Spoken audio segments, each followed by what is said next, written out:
जिम्मेदार लोगों की धमनियों में रक्त की जगह भ्रष्टाचार दौड़ रहा हो, तो फिर उन्हें लालच के सामने, अपने फायदे के सामने लोगों की जान नहीं दिखती। नमस्कार, आदाब, सत श्री अकाल दोस्तों, स्वागत है आप सबका मेरे YouTube चैनल स्वप्निल जंक्शन पर। और मैं आशा करता हूं कि आप सभी स्वस्थ और सुरक्षित होंगे। दोस्तों, आज इस वीडियो में जिस घटना के बारे में मैं आपको बताने जा रहा हूं, यह घटना हृदय विदारक है और इसके दृश्य जो इस समय मैं आप इस समय अपनी स्क्रीन पर देख रहे हैं, साझा कर रहा हूं आपके साथ में। ये दृश्य देखकर आप कल्पना कीजिए कि रविवार को जब सुबह ये हादसा हुआ होगा तो उस समय जो लोग इस मलबे के नीचे दबे होंगे वो दर्द से कितना कराह रहे होंगे।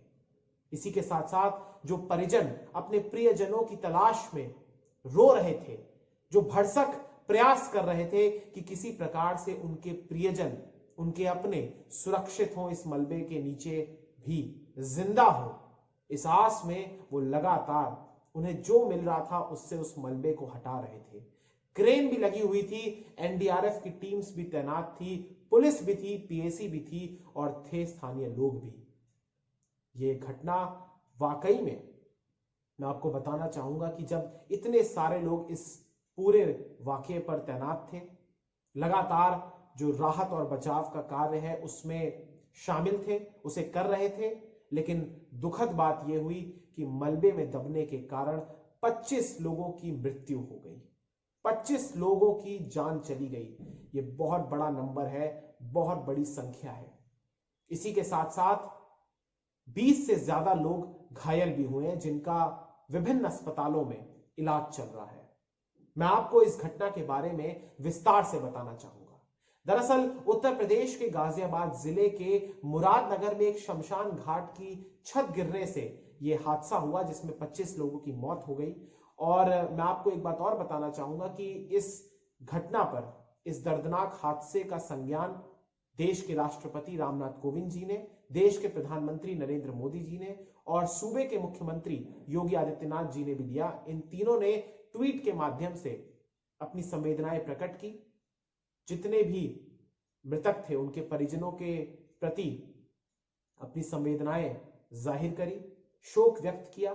इसी के साथ साथ उत्तर प्रदेश के मुख्यमंत्री योगी आदित्यनाथ ने इस मामले को लेकर उसका पहले संज्ञान लिया और उन्होंने कहा कि मामले के संबंध में जो भी कार्रवाई होगी और कार्रवाई की जाए, त्वरित कार्रवाई हो और दोषियों को बख्शा ना जाए। इसी के साथ साथ उन्होंने इस बात की भी घोषणा की कि 2-2 लाख रुपए मृतकों के परिजनों को दिए जाएंगे। ये सारी बातें मैंने आपको बताई। इसके अलावा कुछ और बातें आपके लिए जानना जरूरी है कि मुख्यमंत्री योगी आदित्यनाथ जी ने संज्ञान लेते हुए मंडल आयुक्त मेरठ और एडीजी मेरठ से रिपोर्ट भी तलब की है इस पूरे हादसे को लेकर।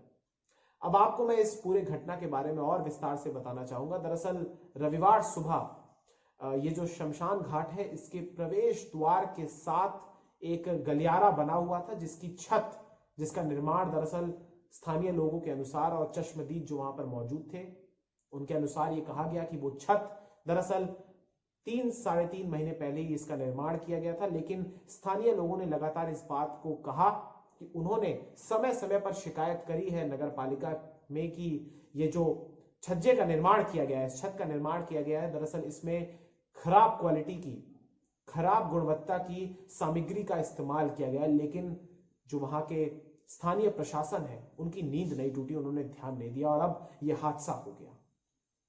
इसके अलावा दोस्तों मैं आपको एक बात और बताना चाहूंगा कि दरअसल इस शमशान घाट में दरअसल वहां के एक स्थानीय फल व्यापारी, उनका अंतिम संस्कार चल रहा था और इस अंतिम संस्कार में शामिल होने के लिए कई लोग मौजूद थे वहां पर, 50 से ज्यादा लोग मौजूद थे वहां पर। और पूरी प्रक्रिया जब संपन्न हो गई थी तो उसके बाद पुजारी ने कहा उनसे कि आप इस छत के नीचे आ जाइए, चूंकि दिल्ली एनसीआर में कल बारिश बहुत हो रही थी तो आप भीगने से भी बच जाएंगे और आत्मा की शांति के लिए आपको मौन भी धारण करना होगा। लिहाजा ये सभी उस छज्जे के नीचे, उस गैलरी के नीचे आ गए और किसी ने ये बात नहीं सोची होगी कि जिस अंतिम संस्कार में वे लोग शामिल होने के लिए आए हैं, अब उनके परिजन उन्हीं लोगों का अंतिम संस्कार करने की तैयारी कर रहे होंगे। ये बहुत ही दुखद हादसा है और अचानक से ये छत गिर जाती है और उसके बाद बचाव और राहत का कार्य शुरू होता है, जो कि कई घंटों तक चलता है और इसके बाद मलबे को हटाने के बाद इसमें 25 से ज्यादा लोग, 25 के आसपास लोगों की मौत हो जाती है। और अभी जब मैं ये वीडियो रिकॉर्ड कर रहा हूं उस समय तक तो 25 की मृत्यु हुई है। अब आगे हो सकता है ये नंबर और बढ़ जाए। इसके साथ साथ दोस्तों मैं आपको एक बात और बताना चाहूंगा कि इसको लेकर जो अपडेट है वो ये है कि 3 लोगों की गिरफ्तारियां हुई हैं। इस मामले में मैं आपको बताना चाहूंगा कि मुरादनगर नगर पालिका की अधिशासी अधिकारी निहारिका चौहान, जूनियर इंजीनियर चंद्रपाल और सुपरवाइजर आशीष को गिरफ्तार किया गया है और इन्हें जेल भेजने की तैयारियां चल रही हैं। जबकि ठेकेदार जो कॉन्ट्रैक्टर था जिसका नाम अजय त्यागी है और अन्य अज्ञात लोगों की गिरफ्तारी नहीं हो सकी है, वे सभी फरार चल रहे हैं और पुलिस उनकी गिरफ्तारी के लिए दबिश दे रही है। 4 टीम्स का एक प्रकार से गठित किया गया है ताकि जो मुख्य आरोपी है कॉन्ट्रैक्टर अजय त्यागी, इसकी गिरफ्तारी हो सके और साथ में अन्य लोग जिनके खिलाफ मुकदमा दर्ज किया गया है, एफआईआर दर्ज है, उनके खिलाफ भी सख्त से सख्त एक्शन लिया जाए। सभी आरोपियों पर इसी के साथ साथ मैं आपको बताना चाहूंगा कि आईपीसी की धारा 304, 337, 338, 409 और 427 के तहत मुकदमा दर्ज किया गया है। तो ये कुछ इस मामले से जुड़ी हुई बातें हैं। इसी के साथ साथ एक चीज मैं आपको और बताना चाहूंगा कि करीब करीब 55 लाख रुपए की लागत से इसका निर्माण किया गया था। और आप सोचिए कि ये जो छत थी ये बारिश भी नहीं झेल पाई और भरभरा कर गिर गई, ढह गई और उसके नीचे दफन हो गई 25 जिंदगियां। ये 25 मौतें हुई हैं और इसके बाद आप कल्पना कीजिए कि उनके परिजनों पर कितनी बड़ी आफत आ पड़ी है। सोचिए आप, उनके सामने कितने सारे संकट आ गए होंगे।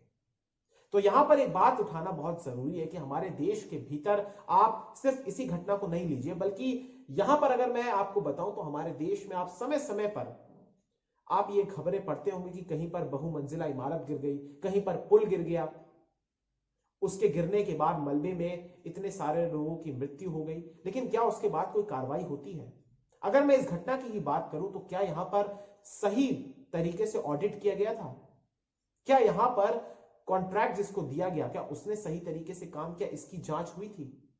क्या सिर्फ छोटे अधिकारियों पर ही गाज गिराने से या उन्हीं को एक प्रकार से कार्रवाई के घेरे में लेने से क्या बड़े अधिकारी जो अध्यक्ष है नगर पालिका के, क्या वो उनको सुरक्षित किया जा रहा है, उनको बचाया जा रहा है? उन पर क्यों नहीं कार्रवाई हो रही है? ये सारे सवाल हैं। हमारे देश के भीतर समय समय पर ऐसे हादसे होते हैं और उसके बाद सिर्फ और सिर्फ औपचारिकताएं निभाई जाती है, मुआवजों का ऐलान कर दिया जाता है और अगर प्रदर्शन ज्यादा हो जाए तो उसके बाद सरकारी नौकरी का ऐलान कर दिया जाता है। लेकिन समय समय पर ऐसी घटनाएं होती हैं और कारण सिर्फ 2 होते हैं, जिसमें पहला होता है भ्रष्टाचार और दूसरा होता है लापरवाही। और जब इतनी बड़ी बड़ी घटनाएं हो जाती है हमारे देश के भीतर तो कुछ दिनों के बाद लोग भूल जाते हैं, फिर एक नया हादसा हो जाता है और वो सुर्खियां बटोर लेता है। लेकिन सवाल यहां पर यह है कि जो अधिकारी अपने कर्तव्य मार्ग से हटकर अपनी जिम्मेदारियों को ताक पर रखकर भ्रष्टाचार करते हैं, लालच करते हैं और पैसा वसूलते हैं लोगों से, टेंडर पास कर देते हैं बिना किसी जांच के, उनकी फाइलों पर हस्ताक्षर कर देते हैं बिना किसी जांच के, उनका क्या? और उनके भी बड़े अधिकारियों का क्या? आखिर कब तक ऐसे लोग सफर करते रहेंगे, आम लोग सफर करते रहेंगे और ऐसे लोग जो जिम्मेदार हैं वो खुले घूमते रहेंगे? ये सोचने की बात है। इसी के साथ साथ यहां पर देखना होगा कि आने वाले दिनों में इस पूरे दर्दनाक हादसे को लेकर क्या कार्रवाई होती है। प्रदेश सरकार पर विपक्ष भी मुखर रूप से आरोप लगा रहा है और प्रदेश सरकार को देखना होगा, लखनऊ को देखना होगा कि जो ये घटना हुई है उसको लेकर किस प्रकार से कितनी जल्दी ये लोग कार्रवाई करते हैं और सख्त से सख्त एक्शन लिया जाता है। इस मामले को लेकर जो परिजन थे उन्होंने दिल्ली मेरठ हाईवे को भी जाम किया, शव रखकर उन्होंने प्रदर्शन किया। उनकी मांग थी सरकार से, प्रदेश की सरकार से, कि उन्हें 15 लाख रुपए का मुआवजा दिया जाए, जो कि अभी 2 लाख रुपए है, और उन्हें सरकारी नौकरी भी दी जाए। इस बाबत उन्होंने प्रदर्शन किया और जाम भी लगा दिल्ली मेरठ हाईवे पर, विशेष रूप से जो सड़क गाजियाबाद से मेरठ से गाजियाबाद को जाती है और फिर आगे दिल्ली को जाती है वहां पर। और अब देखना ये होगा कि आखिर इस पूरे मामले को लेकर क्या एक्शन लिया जाता है। लेकिन बहुत ही दुखद घटना है ये और इतने सारे लोगों की मृत्यु होना वाकई में दुखद है, दुर्भाग्यपूर्ण है। मेरी संवेदनाएं उन मृतकों के परिजनों के साथ है। बहुत बहुत शुक्रिया, बहुत बहुत धन्यवाद। जय हिंद, जय भारत, वंदे मातरम, इंकलाब जिंदाबाद, सत्यमेव जयते। नमस्कार।